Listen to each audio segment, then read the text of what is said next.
Hello दोस्तों, स्वागत है आप सभी का आपके अपने YouTube चैनल मैथ्स वाटिका में। दोस्तों मैं हूं रुपेश यादव और इस वीडियो में हम लोग क्लॉक के कुछ इंपॉर्टेंट क्वेश्चंस को देखेंगे जहां से पिछले कुछ वर्षों में आपके एग्जाम में लगातार क्वेश्चंस पूछे गए हैं। तो आइए शुरुआत करते हैं। पहला क्वेश्चन आपके बीच है। क्वेश्चन है आपका कि सायंकाल 8:30 बजे यानी कि 8:30 में घड़ी के घंटे और मिनट के सुई के बीच में कितने डिग्री का कोण बनेगा। घंटा और मिनट के सुई के बीच में कितने डिग्री का कितने अंश का कोण बनेगा यह हमें बताना है। कोई भी पर्टिकुलर टाइमिंग आपको दिया जाए, जैसे यहाँ पे देखिए एक टाइमिंग दिया गया है 4 बज रहा है, घंटा वाला सुई 4 पे है, मिनट वाला 12 पे है, तो 4 बज रहा है। अब 4 बजे घड़ी के सुई के बीच में कितने डिग्री का कोण बनेगा देख लीजिए। दो रेखाओं के बीच के झुकाव को कोण बोलते हैं। तो इसी कोण का हमें माप बताना है कि कितने डिग्री का कोण बनेगा। ठीक है, चलिए अब आ जाते हैं क्वेश्चन पे। ऐसे क्वेश्चन को बनाने के लिए हम लोग एक छोटा सा ट्रिक यूज करेंगे, छोटा सा फॉर्मूला यूज करेंगे, देखते रहिएगा। वह फॉर्मूला क्या होगा है ना, इस फॉर्मूला को आपको रट जाना है और कुछ क्वेश्चन को बनाइएगा तो यह अपने आप याद हो जाएगा। फॉर्मूला है 60H, 60 इंटू H। वैसे भी एक घंटा में कितना मिनट होता है, 60 मिनट होता है। तो 60 गुने आपको लिखना है H, 60 गुने H। H का मतलब होता है घंटा वाला समय। जैसे 8:30 बज रहा है तो घंटा वाला समय 8 है, 6:15 हो रहा है तो घंटा वाला समय क्या होगा, 6 होगा। तो H का वैल्यू 6 हो जाएगा उसमें। तो 60H माइनस 11M, M का मतलब मिनट, M का मतलब क्या होगा, मिनट। 60H माइनस 11M और बट्टा में हम लिखेंगे 2। यहाँ पे जो माइनस है ना उसमें अंतर करना है, यानी दोनों में से जो बड़ा होगा ना उसमें से छोटा वाला घटा लेना है। अंतर का मतलब होता है बड़का माइनस छोटका। तो इस दोनों वैल्यू में से जो बड़का होगा उसमें से आप छोटका को घटाइएगा। अगर यह बड़ा होगा तो इसमें से इसको घटाइएगा, अगर यह बड़ा होगा तो इसमें से इसको घटाइएगा। मतलब माइनस आपको नहीं रखना है, प्लस में ही रखना है। ठीक है, फॉर्मूला आपने क्या देखा, फॉर्मूला है 60H माइनस 11M बट्टा 2। बहुत ही सिंपल फॉर्मूला है। अब आइए इस फॉर्मूला का यूज करके इस क्वेश्चन को बनाते हैं। 8:30 बजे मतलब 8:30। 8:30 8:30 चाहे सायं हो या सुबह हो उससे कोई फर्क नहीं पड़ता है ना, सुई आपका उसी पोजीशन पे रहेगा। अब इसमें आप बताइए कि H का वैल्यू कितना है आपका। तो H का वैल्यू आपका कितना है, 8 है। और M का वैल्यू कितना है, M का वैल्यू 30 है। मिनट वाला जो डाटा होगा वह M का वैल्यू होगा और आवर वाला जो डाटा होगा वह H का वैल्यू होगा। अब क्वेश्चन को सोल्व कर लीजिए। 60H तो 60 गुने 8, तो 60 गुने 8, 8 छके 48, 480 हो जाएगा। बहुत ही सिंपल है। 60 गुने H तो H के जगह 8, 60 गुने 8 तो 8 छके 48, 480 माइनस 11M तो 11 गुने 30 तो 11 तिया 33, 330।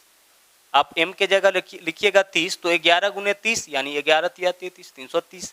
और बट्टा में कितना हो जाएगा, बट्टा में हो जाएगा 2। अब घटा लीजिए, देखिए यह बड़ा है या छोटा है, घटाइए। 480 में से 130 घटाइएगा तो 150 और 150 बट्टा 2 करिएगा। 150 बट्टा 2 अगर करिएगा तो आपका आंसर कितना आ जाएगा, 75 डिग्री आ जाएगा। तो इस पहले क्वेश्चन का हमारा आंसर कितना हो जाएगा, 75 डिग्री। सायंकाल यानी शाम के 8:30 बजे घड़ी के दोनों सुइयों के बीच में 75 डिग्री का कोण बनेगा।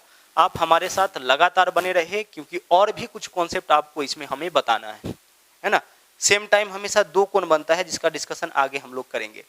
तो अभी के लिए देखिए फॉर्मूला आपको क्या याद रखना है, 60H माइनस 11M बट्टा 2। अब चलते हैं अगले क्वेश्चन में। अगला क्वेश्चन देखिए क्या है। अगला क्वेश्चन है 4:30 यानी 4:30 बजे घड़ी के दोनों सुइयों के बीच में कितने अंश का कोण बनेगा। तो फॉर्मूला हमने क्या देखा है, फॉर्मूला तो हमारा यही है 60H माइनस 11M बट्टा 2। यही है ना, एंगल निकालने के लिए तो हम यही फॉर्मूला यूज करेंगे। जब भी टाइमिंग दिया जाए, कोई भी टाइमिंग दिया जाए उसका कोण पूछे तो यही फॉर्मूला यूज करेंगे।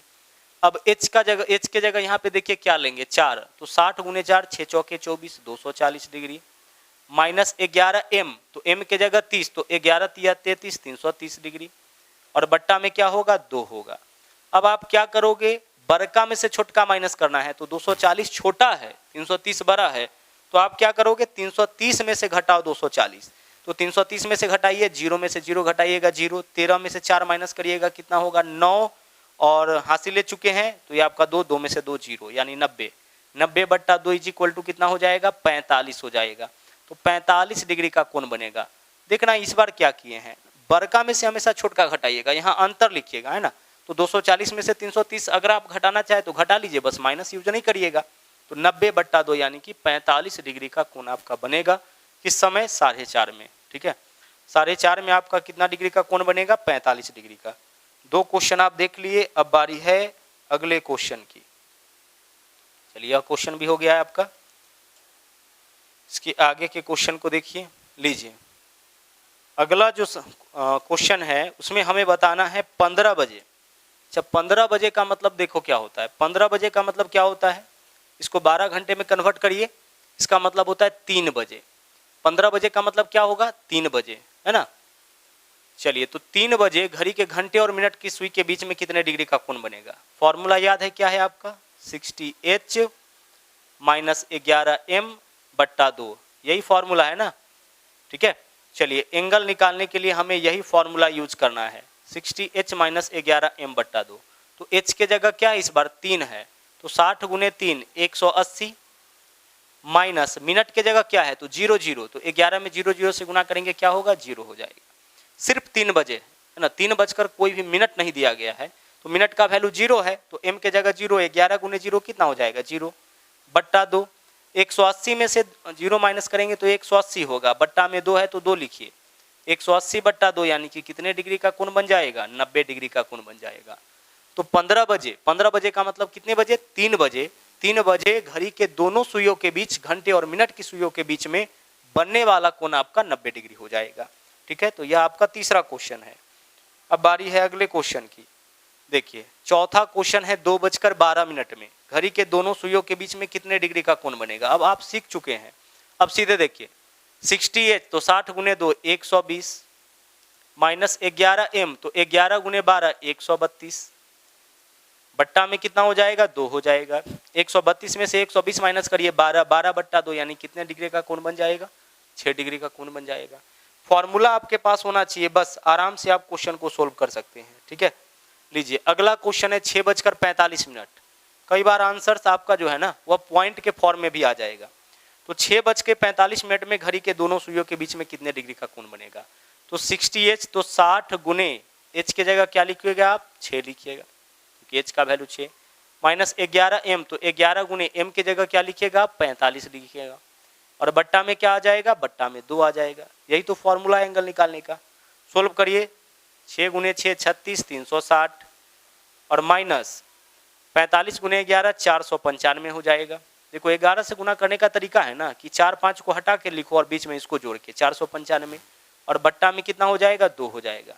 घटाइए 40 अगर इसमें ऐड करेंगे तो 400 और फिर 95, तो 95 प्लस 40 135, 135 बट्टा 2, 135 में 2 से भाग करिएगा, 2 छक्के 12 1 बचेगा, भाग करिए 2 छक्के 12 1 बचेगा 15, 2 सत्ते 14, पॉइंट डालिए, 1 बचा ना, पॉइंट डालेंगे 10, 2 पंचे 10, यानी 67.5 डिग्री का कोण आपका बन जाएगा। बड़का में से छोटका माइनस करके और आपको भाग कर लेना है इसमें 2 से। फॉर्मूला क्या है 60H माइनस 11M बट्टा 2, ठीक है। तो 67.5 डिग्री का कोण आपका बन जाएगा 6:45 में। लेकिन एक चीज और इसमें हम आपको बताना चाहते हैं, हम यह बताना चाहते हैं कि जैसे यहाँ पे देखिए टाइम क्या हो रहा है, यहाँ पे टाइम हो रहा है 4 बज रहा है, ठीक है। तो 4 बजे सबसे पहले आप निकालिए कि घड़ी के दोनों सुई के बीच में कितने डिग्री का कोण बनेगा। तो फॉर्मूला से अगर आप निकालिएगा तो एक कोण निकाल लीजिएगा, कितना होगा 60H तो 6 गुने 40 तो 240, माइनस 11M तो M का वैल्यू 0 बट्टा 2, यही तो होगा ना। H के जगह क्या आएगा 4 और M के जगह 0, 240 में से 0 माइनस करिएगा 240 बट्टा 2 120, तो 120 डिग्री का कोण। तो यह वाला जो कोण है वह 120 डिग्री का कोण है। तो आप इसमें इसको अगर आप गौर से देखिएगा तो इस दो रेखा के बीच में एक झुकाव यह है और एक झुकाव इधर से भी तो है, इस तरफ से भी तो एक एंगल बनेगा। तो सेम टाइम में हमेशा 2 एंगल बनता है, ध्यान रहे, सेम टाइम में हमेशा क्या होता है 2 एंगल बनता है। तो एक एंगल और इस पूरे एंगल का योग कितना हो जाएगा, पूरा एक सर्कल बना लेगा 360 डिग्री। तो एक एंगल का माप तो हम फॉर्मूला से निकाल लिए, एक एंगल का माप फॉर्मूला से कितना निकाले 120। अगर दूसरा एंगल कभी निकालना पड़ जाए तो 360 में से हम 120 माइनस करेंगे, यानी जो भी एंगल आप निकाले हैं ना उसको 360 में से माइनस करिए, कितना डिग्री हो जाएगा 240 डिग्री। तो एक और एंगल सेम टाइम में यानी कि 4 बजे एक और एंगल बनेगा, एक एंगल तो आपका 120 डिग्री हो जाएगा, दूसरा एंगल 240 डिग्री हो जाएगा। तो कई बार आपसे पूछता है कि बड़े कोण का माप बताइए, तो बड़े कोण का माप हमेशा 180 से बड़ा होगा और छोटे कोण का माप 180 से छोटा होगा। तो जैसे ही बड़ा पूछा जाए तो समझ जाइए कि एक 120 है तो अगला क्या होगा 240 होगा, बड़ा कोण यानी 240 हम लोग आंसर करेंगे, छोटा कोण मतलब 120 आंसर करेंगे। तो सेम टाइम में हमेशा 2 एंगल बनेगा, ठीक है। दूसरा चीज कि अगर मान लीजिए कि इस फॉर्मूला से आपने जो आंसर निकाला वह 120 आया और ऑप्शन में अगर 120 अवेलेबल नहीं है, उस केस में हम क्या करेंगे, हम समझ जाएंगे इसका मतलब है कि दूसरा कोण पूछा है। तो 360 में से 120 माइनस करेंगे, कितना आ जाएगा 240, तो हमारा आंसर हो जाएगा 240। बात समझ पा रहे हैं। सेम टाइम में हमेशा 2 एंगल बनता है। एक एंगल कैसे निकालेंगे, फॉर्मूला से। फॉर्मूला आपने क्या सीखा, 60h माइनस 11m/2, यह फॉर्मूला है, इससे एक एंगल निकलेगा।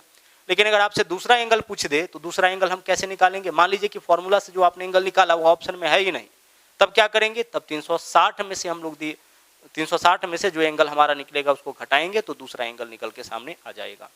तो यह था क्लॉक का कुछ इंपॉर्टेंट क्वेश्चन। अगले वीडियो में हम लोग क्लॉक के और कुछ इंपॉर्टेंट क्वेश्चंस के साथ आप लोगों के साथ मिलेंगे, जहां से डायरेक्टली आपके एग्जाम में क्वेश्चंस पूछे जाते हैं। तो मिलते हैं अगले वीडियो में एक नए कॉन्सेप्ट के साथ, है ना। थैंक यू, जय हिंद।